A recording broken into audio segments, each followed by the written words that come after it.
आखिर ये WWE superstar पैसे कमाते कैसे, कितने चार्ज करते हैं, एक मैच के कितने लेते हैं, ये सभी सवाल आपके मन में जरूर आते होंगे।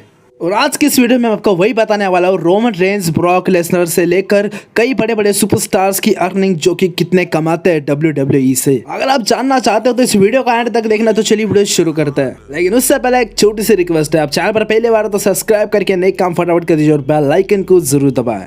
नंबर 10 से शुरुआत करते हैं। नंबर 10 पर आते हैं the rated superstar Edge. WWE में पिछले साल का एज का रिटर्न काफी यादगार रहा है। जजमेंट डे से इनका सामना हुआ था पिछले साल, जो कि काफी बेहतरीन राइवलरी रही। पहले तो वो उनके साथ ही थे, फिर बाद में जाके उनके टीम से उनको निकाल दिया। लेकिन वही देखते हुए उन्होंने WWE से कितना नोट छापा आप जानते हो? $1 मिलियन, जो कि ज़्यादा पैसे होते हैं, जो कि एज ने उतने ही मैचेस में छापे हैं WWE से। और उतने पैसे तो एज डिजर्व भी करते हैं, जो कि रिटायरमेंट से बाहर आया है रेसलिंग में। एज की तरह ही नंबर 9 पर आता है बॉबी लेस्ली, जो कि बॉबी लेस्ली ने WWE से एज की तरह ही $1 मिलियन छापे हैं। बॉबी लेस्ली का पिछले साल काफी बेहतरीन रहा। वो यूनाइटेड स्टेट चैंपियन भी बने, जो कि ब्रॉक लेसनर की वजह से उन्हें वो चैंपियनशिप हारनी पड़ी थी। और पिछला साल बॉबी लेस्ली का ब्रॉक लेसनर के साथ राइवलरी में रहा है, और 2023 के शुरुआत में भी इनकी राइवलरी चली रही है। लेकिन फिलहाल अब जाके इनकी राइवलरी एंड हो चुकी है। और बॉबी ने $1 मिलियन कमाया, वो भी वो डिजर्व भी करते हैं बॉबी लेस्ली, क्योंकि उनका WWE में काफ़ी अच्छा था पिछले साल। Number 8 Charlotte Flair. Charlotte Flair ने WWE में काफ़ी कुछ अचीव कर लिया, जो कि काफ़ी विमेन रेसलर का सपना रह चुका है।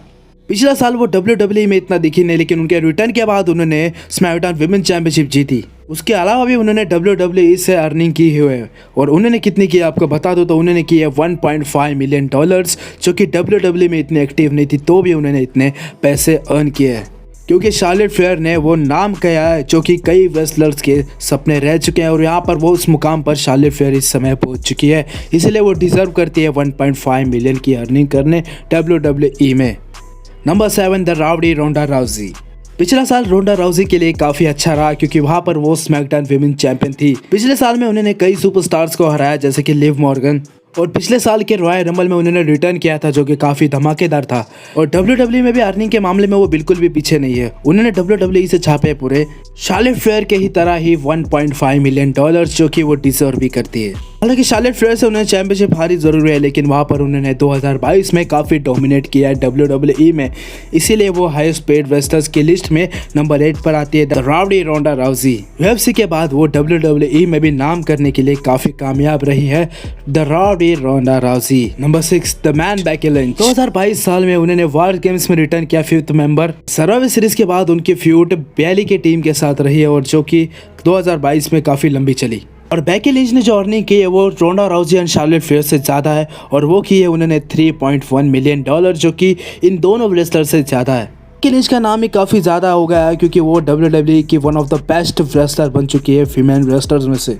पिछले कुछ टाइम में बेकी लिंच ने भी काफ़ी कुछ WWE से अचीव किया है, जो कि काफ़ी बड़ा रिकॉर्ड है। इसीलिए उन्होंने WWE से $3.1 मिलियन की कमाई की है, जो कि काफ़ी ज़्यादा है, और वो डिजर्व भी करती है। नंबर 5 पर आता है बेकी लिंच के husband Seth freaking Rollins. WWE में सेथ रॉलिंस वो सुपरस्टार है जिन्होंने कोडी रोड्स को अभी फिलहाल पुश देने के लिए मदद की है कोडी रोड्स के रिटर्न के बाद। लेकिन 2022 में वो लगभग यूनाइटेड स्टेट चैंपियनशिप के पीछे ही पड़े हुए हैं, जो कि उनकी मैच लगभग ऑस्टिन थेरी के साथ ही रही है, जो कि यूनाइटेड स्टेट चैंपियनशिप के लिए। और इस साल की शुरुआत में अभी एलिमिनेशन चैम्बर में उनकी फ्यूड अभी लोगन पॉल के साथ होने वाली है। लेकिन उन्होंने WWE से कमाई कितनी की है मैं आपको बता दूं, तो उन्होंने की है लगभग $4 मिलियन, जो कि काफ़ी ज़्यादा होते हैं, और वो डिजर्विंग भी है। सेथ रॉलिंस को इससे भी ज़्यादा पुश मिलना चाहिए था, लेकिन यहाँ पर वो मिड कार्ड में ही है। लेकिन मुझे लगता है कि वो आने वाले टाइम में ज़रूर मेन इवेंट करेंगे फिर से।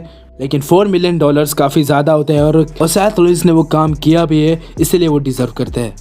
नंबर 4 पर आता है the Viper Randy Orton. Randy Orton पिछले साल ब्लड लाइन के फ्यूड के बाद वो मैच हारने के बाद लगभग दिखे नहीं, क्योंकि वो इंजर हो चुके थे। फिलहाल तो रैंडी ऑर्टन इंजर्ड है, लेकिन उसके अलावा भी उन्होंने WWE से अर्निंग की है। पिछले साल उन्होंने लगभग की है $5 मिलियन की अर्निंग की है, जो कि काफ़ी ज़्यादा, और वो डिजर्व भी करते हैं, क्योंकि यहाँ पर रैंडी ऑर्टन काफ़ी अच्छे सुपरस्टार है। यहाँ पर काफ़ी अलग ही लेवल के सुपरस्टार है, जो कि चालाक रेसलरों में से आते हैं। काफ़ी लोग इनके रिटर्न का इंतज़ार भी कर रहे हैं।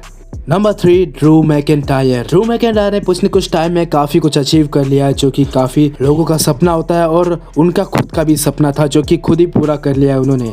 उन्होंने गोल्डबर्ग जैसे सुपरस्टार को, रेंडी ऑर्टन जैसे सुपरस्टार को उन्होंने हराया हुआ है और पिछले साल में उनकी feud Roman Reigns and Bloodline के साथ भी रही है। इस समय ड्रू मैकिंटायर सभी के काफ़ी फेवरेट रहे हैं, तो उन्होंने WWE से अर्निंग की है लगभग पूरे $6 मिलियन की, जो कि वो डिजर्विंग भी है और यहाँ पर वो डिजर्व भी करते हैं क्योंकि पिछले एक साल में उनका काफ़ी योगदान रहा है ब्लड लाइन के फ्यूड के साथ और रोमन रेंज के मैच भी साथ।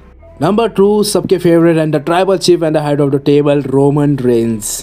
रोमन रेंज ने लगातार 3 साल से यूनिवर्सल चैंपियनशिप अपने नाम करी हुई है, जो कि अभी तक वो पिन नहीं हुए किसी भी रेसलर से 3 साल में, और जो कि रोमन रेंज ने कई दिनों से रिकॉर्ड पे रिकॉर्ड बनाए जा रहे हैं, जो कि रोमन रेंज खुद भी भूल जाएंगे कि इन्होंने कौन सा रिकॉर्ड बनाया हुआ है। रोमन रेंज को ग्रेटेस्ट ऑफ ऑल टाइम कहूँ तो कहने में गलत नहीं होगा क्योंकि वैसा उन्होंने WWE में किया भी है, इसीलिए वो डिजर्व भी करते हैं और उन्होंने WWE से लगभग पूरी कमाई की है $7.5 मिलियन, जो कि काफ़ी ज़्यादा होता है और इसीलिए वो नंबर 2 पर है। रोमन रेंज और ब्लड लाइन की टीम ने ऐसा कुछ WWE में किया है और रोमन रेंज इसके लिए वो डिजर्व भी करते हैं क्योंकि रोमन रेंज काफ़ी बेस्ट रेसलर है इस समय के। नंबर 1 पर आते हैं the beast incarnate Brock Lesnar. Brock Lesnar ने WWE में आने के काफ़ी चार्ज किए हुए हैं और इसीलिए वो नंबर 1 पर आते हैं, तो उन्होंने WWE से पूरी अर्निंग की है $13.5 मिलियन, इसीलिए वो नंबर 1 पर आते हैं, उनकी कमाई ज़्यादा भी है।